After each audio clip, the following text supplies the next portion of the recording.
right, guys, we are at Fort Pulaski between Tybee Island and Savannah, Georgia. And we're going to give you a tour of not only the markers that are here, but also a tour of the fort itself. And I think you're going to be fascinated. This is a really, really, really cool Civil War battle site, and the story behind it is really cool. Yeah, this fort was built by the United States War Department in response to the War of 1812, along with a bunch of other forts. But it is quite the amazing feat of architecture. So stay tuned. Hope you like it. We'll catch up with you later. And we're here with, of course, Edward, and we've got his parents with us, Gary and Sue. We're going to do an overview of what's here at Fort Pulaski.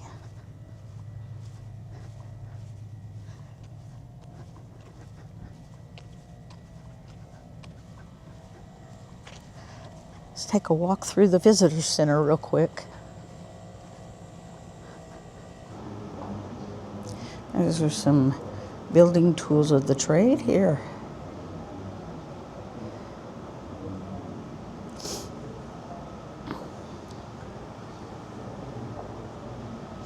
I guess this is technically called Cockspur Island, not Tybee Island.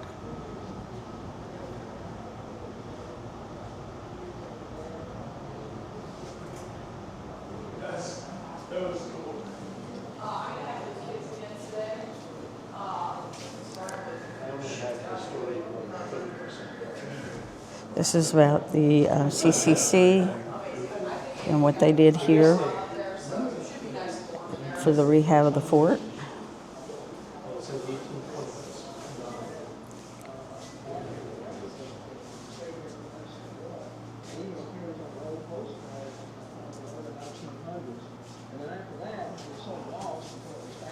Junkyard in the 1930s, and the fort purchased it for $50. A little story here in the paper about that. This was a model that was made during the CCC days when they were working on it. And apparently the construction of this back in the time it was constructed was built the equivalent, cost $1 million then to build. And in today's money, that's a lot more. But it had every modern thing that they could put into it. Once they sunk the pilings in, they would get wet. Major objectives are pretty simple. I want to try to highlight some of the things that I think are really quite cool about the design and architecture of the fort and its function. And I also want to just sort of hint to you other things that you should spend some time at in the fort, because it's a great place to spend time. It's well signed out there, and I want you to go do some exploring on your own. So I'll point out some of the things that you might want to see once you're done with me. So let's go ahead and begin.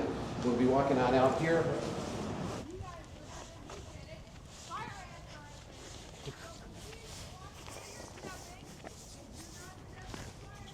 So we're going to be heading straight there, just beyond those gentlemen there. So, moving on over here. Does he realize our kids get out of school for Pulaski Day? Yeah, Casimir Pulaski Day in Illinois is a holiday. Oh, if you want to celebrate a famous Polish person, it's all Pulaski. Yeah, Yep. I mean, there was a whole district in Chicago that way. If you look over here, you'll see all these reeds, and you'll see this little brick area. That was part of the original dike system. Now, to give you an idea, this island was much, much smaller for a long time. So here's a photo. Here's a drawing of it. Here's the fort in the middle. The ocean itself, you would see, would have been before where these trees are. That's how close the ocean used to be. Underneath there was a salt marsh where the mud would sink you up to your hips. It was the absolute perfect place to build a fort. And the purpose of this fort was simple. In 1812, we had the War of 1812.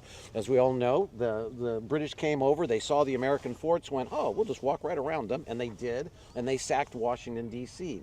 The federal government decided at that time that they needed to build forts to protect all their important harbors, and this one was the absolute perfect place to build a fort for the protect the Savannah, which was one of the few deep water ports in the South. So they hired a young guy right out of West Point. His name was Robert E. Lee. I think he kind of went on to do some things famous a little bit later on in his life. And his first job was to build these dike system so that this salt marsh could be drained and reclaimed so that they could go ahead and build the fort. We still use the same exact dike system that was laid out in 1829 to regulate all the water in the moat and regulate water on the island, and that's why you're standing on solid surface and you're not standing inside of mud that's up to your hips. So there's a walk that you can take around there, but that's why we have that water system. Where she's dragging all those kids to, or something I'm going to highly recommend that you do after the tour, and that is that this fort was famous for a battle in 1862, which I'll get to in a little bit. But if you walk around the moat, especially the first two walls, this wall and this wall, you're going to be able to see damage from that battle, this wall and this wall. You're going to be able to see damage from that battle in 1862. Basically, it's holes stuffed into the wall, and if you look really carefully, you're going to see some of the projectiles that didn't explode at the time landed in there as well. They never repaired that part of the wall because it was structurally unnecessary, and when the Union soldiers won and took over the fort, they just didn't bother. There is a place, though, that I will show you where they did have to repair the fort, and I'll tell that story in a little bit. So I recommend take a look at the dike, walk along those two walls because it's a lot of fun. But now I'm going to try to describe what it would have been like to try to attack this fort by land. Remember, it was designed to make sure that people couldn't go on the river, which is on both sides of us, and that's what we would call the angry face around the front of it. That's what its purpose was. But you always have to make sure that nobody's going to come through the back door on land. In this particular case, your first thing is that you have to get enough little boats, and then you have to go over that mud, and you have to figure out a way of getting close enough from that mud to be able to make it up to this point here. That right there would probably stop you. And as you're going to see, you would have been absolutely crazy to try to attack this fort by land, which is why the Confederates didn't do it. In their particular case, they just walked right in. The fort was empty. It was before Fort Sumter by about 3 months. Georgia was still part of the Union, and when they built these gigantic forts, the idea was they're like National Guard encampments, where you build the infrastructure, and then when that crisis comes, you put the soldiers inside of it. So it was the Georgia militia's job to come and take over this fort. They just happened to do it 3 months early, not with the permission for the U.S. Department of War at the time, or Department of War at the time, and they just took it over. There was only 2 guys working here. One was the caretaker, who did such a marvelous job you could walk over the moat, it was so full of dirt, and the other guy was the guy who's running the little lighthouse that we have out there. When 135 Confederate soldiers came up to him, they just went, okay, you can have it, it's your fort. So they just walked away. But so that's why they didn't have to do this land attack. But first you get through the mud. Then when you get through the mud, you've got a drawbridge right here with a moat that's 7 feet deep with a soft bottom, so you can't stick stuff in it unless you're going to sink into the mud. You've got alligators in the swamp, so that's kind of a way of dissuading you as well. It's 28 feet here, it's 42 feet further in, so it's a very difficult way to traverse. And of course, during that time, if you think about it, you're using gunpowder, and if you got it wet at all, you didn't have a weapon. So your first challenge is to get from wherever you are, through the ocean, through the river, through the mud, to get to this point.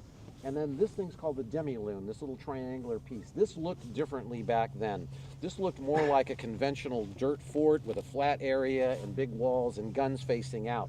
It was changed in 1890 when the weapons changed, and we went away from shooting boats with cannons by placing electronic mines in the river in 1890. This is a concrete bunker completely covered up in dirt, and that's where they would fire off the electronic charges to blow up the ships coming through the river. Never was used that way. It just never happened. There was no war for that sort of thing. And the idea of the dirt is that the dirt would protect you from people trying to blast you. So we're going to try to charge the fort. Are you ready? Are you up for the challenge? Yeah. So the first thing we need to do is we need to get across this moat. So we're going to cross this bridge here.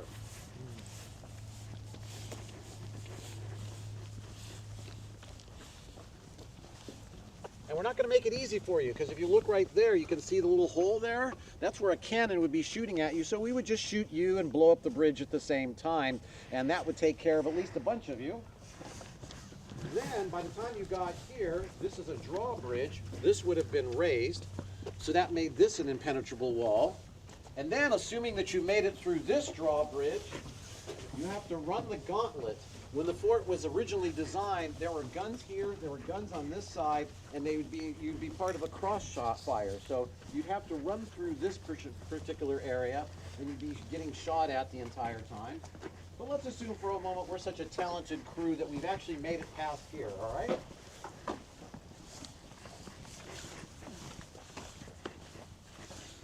We get our first glimpses of the backside of Fort Pulaski, probably the equivalent of a nuclear aircraft carrier today with all the latest airplanes on it. This was a hugely expensive project. Between 1829 and 1847 was the construction, 18 years of construction.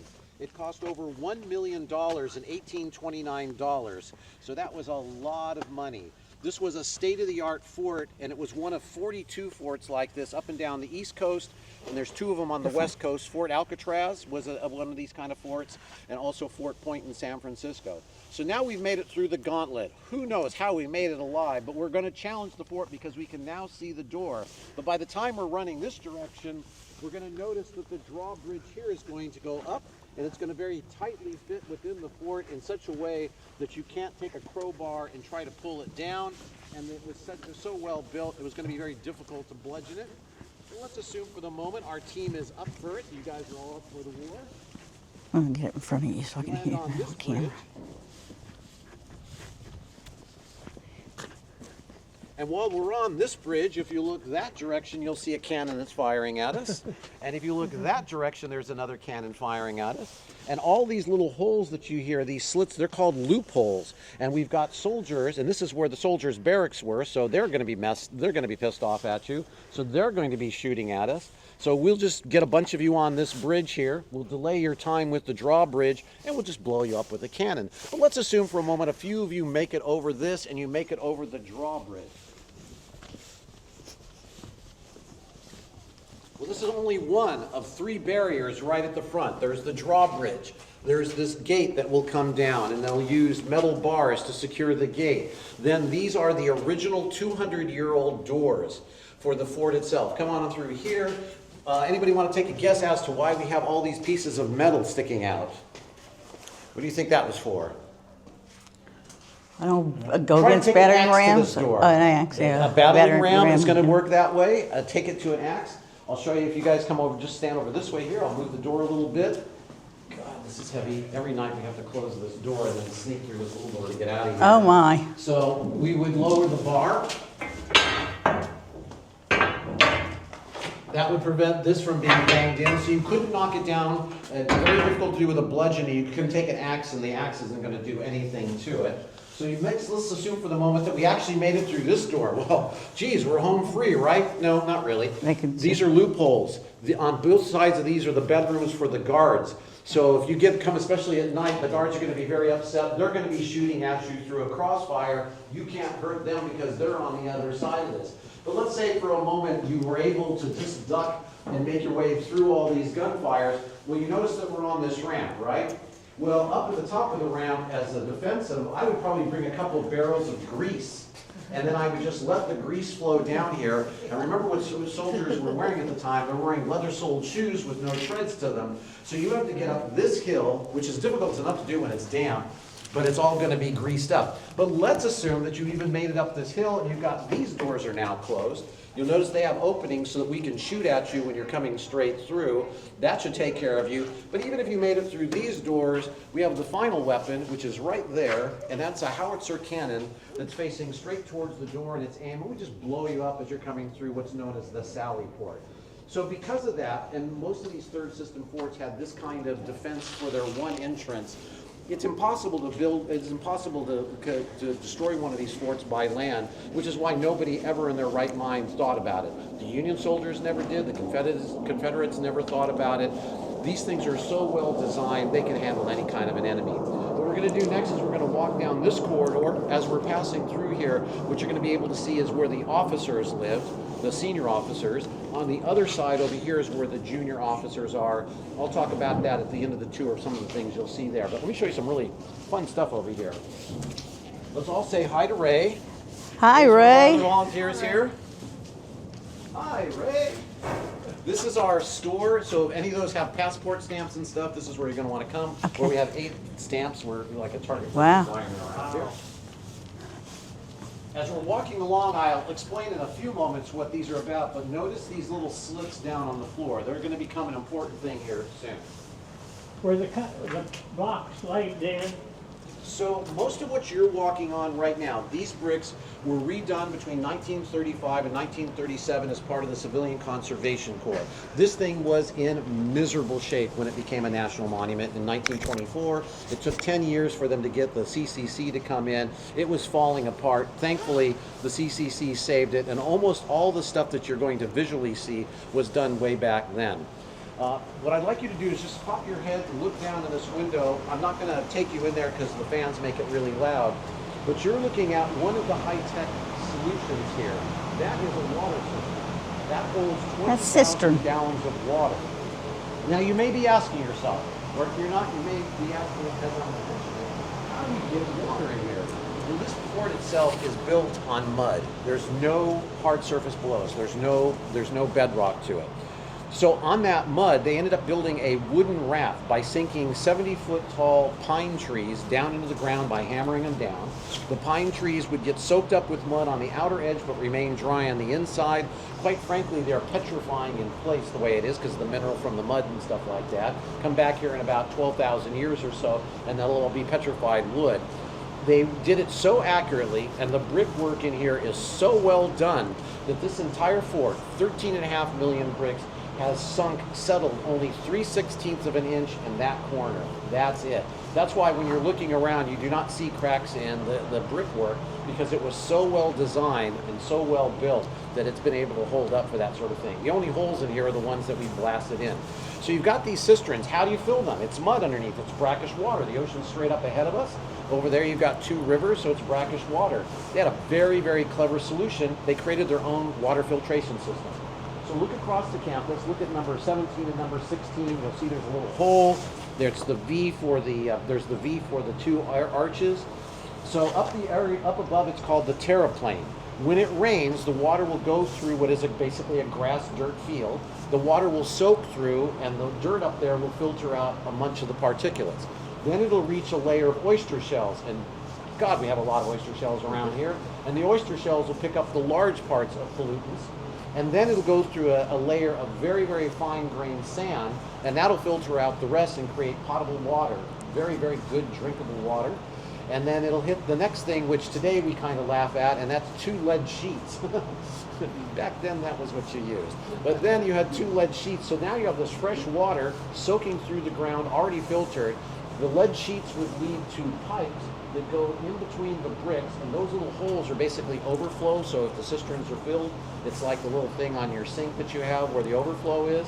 They were able to store in here 200,000 gallons of water with a cistern here, one over there for the junior officers, this one's for the senior officers, and then 2 in each port of the fort. They were able to put 200,000 gallons of water aside that could never be damaged by the enemy. That was an important thing because the thinking here is that it's better to be in the fort than outside the fort. If you're attacking, you're basically living in salt marshes with mosquitoes and alligators, and during the summer, 95-degree heat. It's better to be in here than it was supposed to be there. This is one of those forts where they designed it where they knew the enemy was going to starve before the people in the fort would starve. So that's water filtration system. As you're walking through the fort, when you're done with me, you're going to be able to see, whenever you're walking in bricks in each of these areas, you're actually walking on top of where the water tanks are. So next we're going to do is we're going to be walking by Colonel Olmsted's door. I'll point that out, but that's a place that you should revisit once this tour is done. This is where the Rangers go and hide during the summer when it's super hot. It's the only place that has air conditioning out here.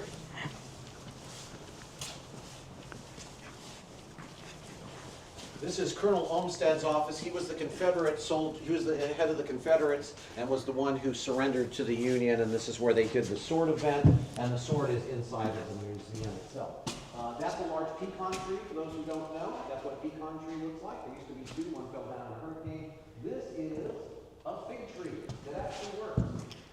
And so it pumps out a lot of figs, and a lot of people want to come and take clippings from it, but we're a national park anymore. If you want to go up to the terraplane up above, this is one of the 5 stairwells that you can use to go upstairs.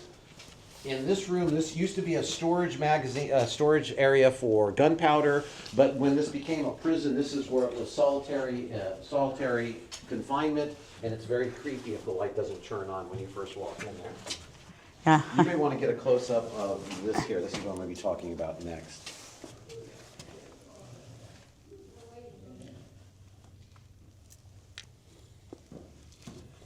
So let's talk a little bit about the architecture and the technology of Fort Pulaski. This is somewhat similar to other third system forts, but unique in some ways to Savannah itself. You're going to notice, first of all, the wall itself. There's 2 different kinds of bricks. There's this kind of brick that's kind of rough down here, and this kind of brick. These are known as Savannah Grays. And basically what they are is just mud from the Savannah River. There was one plantation that specialized in doing this. They have lost the formula on how to make Savannah Gray bricks, which is now that if you had one of these are about $180 to $200 a piece if you wanted to buy them. And if you own a historic house in Savannah, you need to have Savannah Gray bricks if you want to be accurate. So they're a lot of money. But they're the mud stuck in a mold, left out to dry, thrown into a kiln for a short period of time. And if there were oyster shells mixed in the mud, there's oyster shells mixed into the bricks. If there's twigs, they're mixed into the bricks. Just whatever came out of the mud. The upper bricks came from Maryland primarily, and they were special kind of red bricks that can be easily cut. So you can see here's a slice, here, and that's how they built the arches. They took every brick and custom made them, and there are 8 bricks across the top, and that's the keystone for the fort itself. These are much stronger, they're easier more to manipulate, that's why they were used in the areas of the arches. They were expensive at the time because they had to be transported all the way from up north. One of the fun things, though, about the Savannah Gray bricks is this fort was, I said earlier, built by enslaved people between 1829 and 1847, so lots of things went on with that. I would like to point out this. This is one of my favorite little things here. You see a dog footprint? That's a dog footprint. They had the brick sitting out in the field. It was just drying. A dog walked by. He stood on it. Somebody went, it's a brick. It's done. It's dry. Let's stick it on the floor over here. So for 200 years, this dog has been celebrated with his footprint. Well, all right. Now I'm going to take you up here. We're going to point out where you could shoot the soldiers who are coming over the bridge. And then I'll explain the construction as to why this has lasted so long. There, we got one of the enemies coming now. All right, get the gun fired. Ready? Blast it. We'll just blast that person away on the fort there, all right? Now, what is High school this? kids? And I'm going to get to that. I think that's my husband. I don't Is think it? I. Oh, okay, all right. All right, truce. We're not going to blow up her husband. Good question, sir. What is this? This is a table, basically, to turn back and forth. Right, so this is the carriage for the gun. The gun has got steel wheels. I'll get into the gun technology here shortly. It's steel wheels on a steel rail like a railroad car. It's very easy, now it's kind of rusted in. It's very easy to move this so you can aim it directly towards the enemy. And that's how they were able to aim the guns. And I'll show you on another gun over there because there's some other little tricks about it. So what you're looking at over here, this was a room that had a fire quite a while ago, and they decided not to restore it. But what's really nice about this is it reveals the technology of construction. You've seen all these arches, but the fact is the fort is 2 arches on top of each other. Take the McDonald's logo, flip it like this. So you've got an arch above, that arch meets below. The advantage of this arch is it allows you to take all this tremendous weight and be able to put it down and spread the load on the lower arch. It also gives you a couple of other little advantages as well, which I'll get to here as far as what I call the air conditioning system. But that's how this fort is constructed. If you were to dig down about another 3 feet through this dirt, you would see the top of those wood platform that this thing is sitting on. It's basically where the bottom of the where the moat is. So it's probably a good another 3 or 4 feet just below us.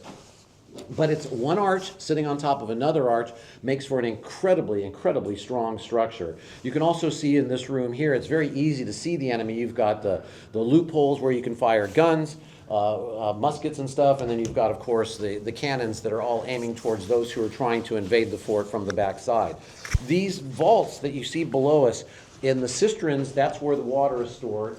And in the other areas, it'll be the ventilation system, which is better for me to show you down the road here a little bit. So things here, how does the building built? What are the bricks like? Look at the dog footprints, and I'm going to show you something a bit more poignant along that lines here in a few minutes. Even if you're not into military stuff, the one thing I think you can certainly say is this is a really pretty fort. Oh, it is. This is just incredible masonry work.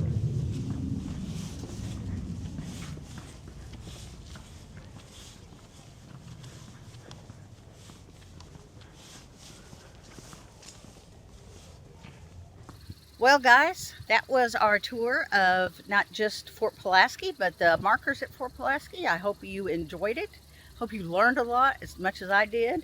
And stay tuned. Go on with us for other parts of our series as we look at more historical markers.